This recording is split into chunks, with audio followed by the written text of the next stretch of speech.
Welcome back. This is Basic Chemistry. We're in Chapter 9 on chemical quantities, and this is the second part of Section 3 on limiting reactants. Today we're going to talk about percent yield, okay? Actual yield, theoretical yield, and percent yield. So let me give you some definitions.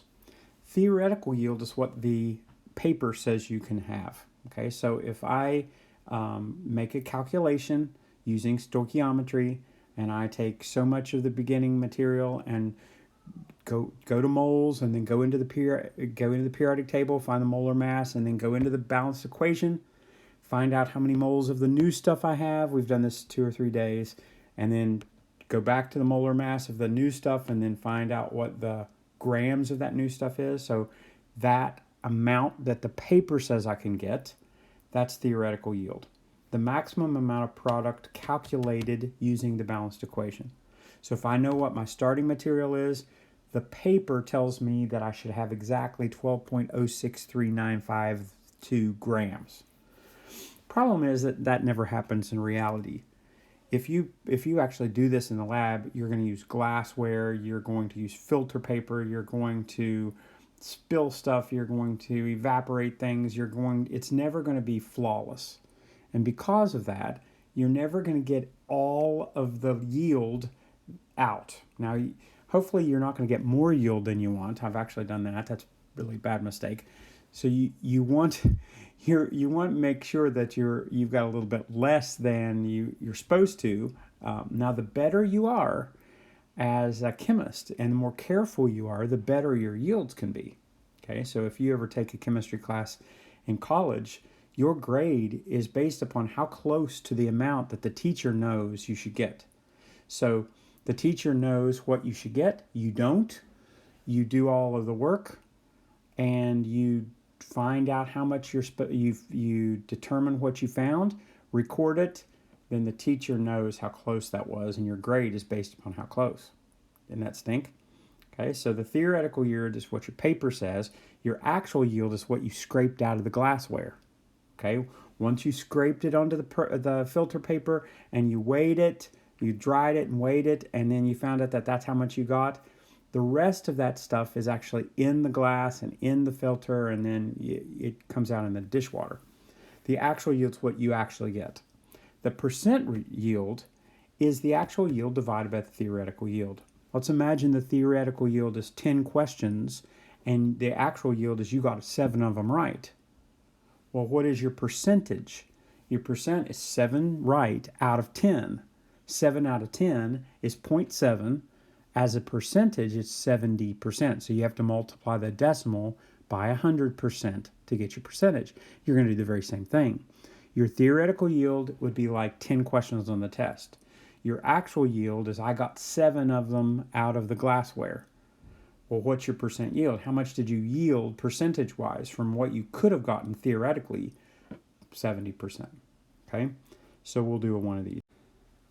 Okay, let's try one. Without proper ventilation and limited oxygen, the reaction of carbon and oxygen produces carbon monoxide. So 2 carbons plus 1 oxygen molecule yields 2 carbon monoxide molecules. What is the percent of 40 grams of carbon monoxide when if 40 grams of carbon monoxide is produced when 30 grams is used, 30 grams of oxygen? So let's find out. We've got 30 grams. We need to find out how many moles that is. Oxygen is 16, so O2 would be 32. So we're going to have 30 grams divided by 32 grams. So it's roughly 1. So 30 divided by 32. Okay. So we have 0.94 moles. Okay. Well, this is a 1 to 2. So I'm going to say 0.94 is to 1 as what is to 2. 2.94, 2 times 0.94, x equals 1.88 moles. Okay, now how many grams is that?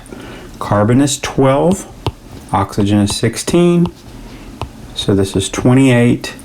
We're going to say 1.88 moles of carbon monoxide, 1 mole to 28 grams of carbon monoxide. So 1.88 times 28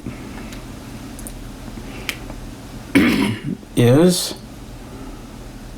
52.5 grams. Now that's the theoretical yield.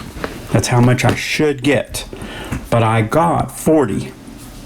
So what is 40 divided by 52.5?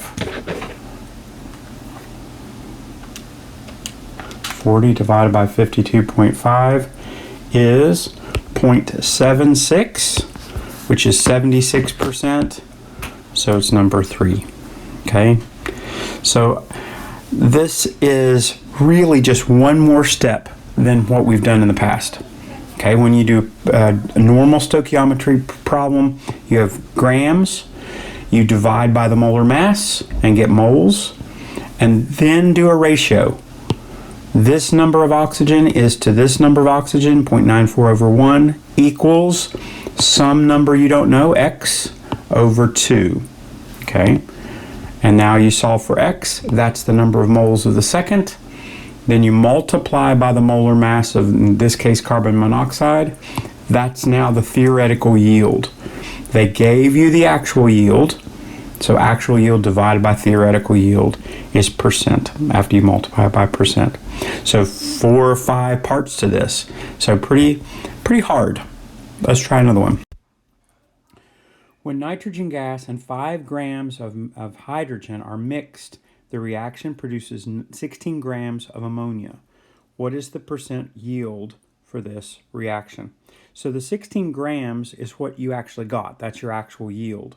We need to know what the theoretical yield is. Okay? So nitrogen plus 5 grams, I'll do it underneath, 5 grams of H2. So how many moles is that? Okay? Well, H2 is 2 because a hydrogen is 1. So you're going to say 5 grams, 2 grams per mole. Okay, so 5 divided by 2 is 2.5. And this is going to be 2.5 moles. Okay, so we want to know ammonia because they're going to give me 16 grams of ammonia. What should the theoretical yield be? So this is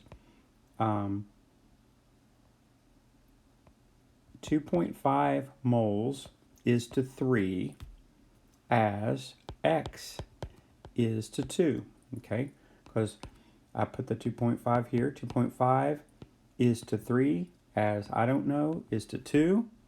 Okay, so it's 2 times 2.5, so that's 5 divided by 3. And we get 1.66 moles. All right, now I need to go to grams. So 1.66 moles of ammonia. Nitrogen is 14, and then 3 ones, 14, 15, 16, 17 is 1 mole, 17 grams. Okay, so times 17. This is now 28.3 grams.